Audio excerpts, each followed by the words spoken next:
Hello, everyone. This is James Nicholson from Video Game Hour Live here with Geoff Ramsey from Achievement Hunter, Rooster Teeth, all kinds of other stuff. Thanks for coming here, Geoff. No problem, Jim. I guess cut right to the chase. What was it like launching the new Achievement Hunter channel, and why did you decide to launch it now versus since you've had content on the Rooster Teeth channel since 2008? So it's a complicated question to answer. We've had different, I guess, ideologies on how to run YouTube as a whole, and we used to subscribe to the idea that if we put everything on the same channel,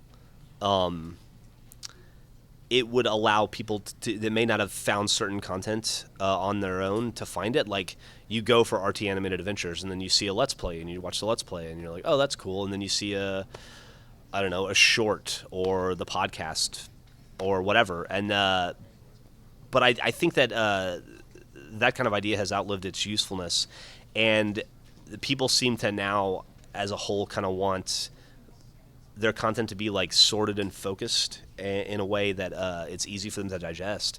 And so the Rooster Teeth channel was just kind of a mishmash of a lot of different stuff, and we realized it kind of made sense to take the gaming stuff, to kind of roll the gaming stuff off of it and let the Rooster Teeth channel become the personality of the company with On the Spot and the podcast and Happy Hour and things like that. And then for the people that want to watch gaming stuff, they can go to the Achievement Hunter channel to watch it there. And if the people that want to watch the live action stuff, they can go to the Rooster Teeth channel and watch it. And hopefully they'll do both, but I guess it was just for a sorting thing, it kind of made more sense. Okay. Second question, in regards to your Let's Play channel, just your two big weekly Let's Plays are GTA and Minecraft. Mm-hmm. What is the hardest one to come up with new content for? Yes. Both of them. It really depends. Minecraft, I think you would, if you couldn't figure out a way to come up with an hour of something silly and dumb to do in Minecraft, there's a problem with you. I mean, there's no end of things you can do in that game. We could be playing, and we probably will be playing Minecraft for the next 50 years and not run out of stuff to do in that game. GTA is also it's a sandbox. There's a reason we play it every Monday. It's a phenomenal game. It's not as easy. The world building tools aren't there. The map editor isn't as robust as in Minecraft, but it's still it's just this huge playground that you can screw around with. And they're both phenomenal in their own way and different enough in their own way that I don't know. They're just a blast to play. Mm-hmm. We really do. Sometimes I see comments from people that are like, I can tell they're bored with Minecraft, but we really aren't. It's really fun. It's still really fun.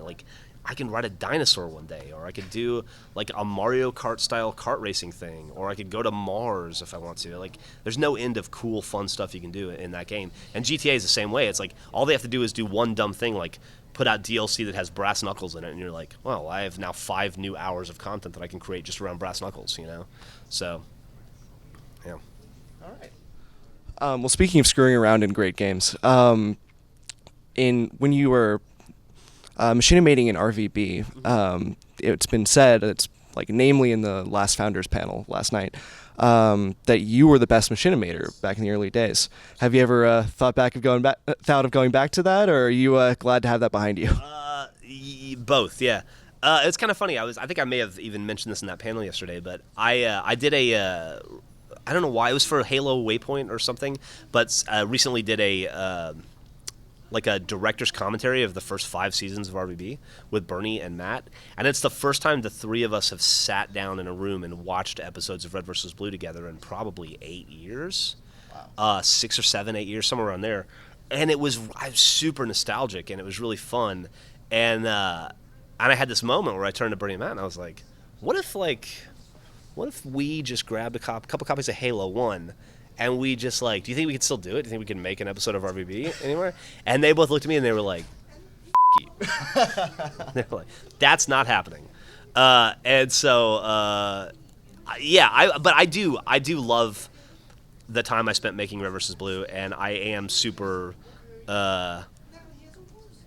picky about machinimating, and yeah, I don't know. I do kind of sometimes want to, like, if I see an episode of River Split, I'm like, well, I would have done it differently than Miles did, you know. But it's not my.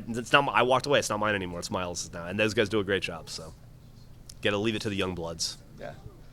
Well, it looks like we out of time. We only got 3 questions in there, but all right. thank you very much for interviewing with us, and no problem. have a great rest of RTX. You too. Thank you so much.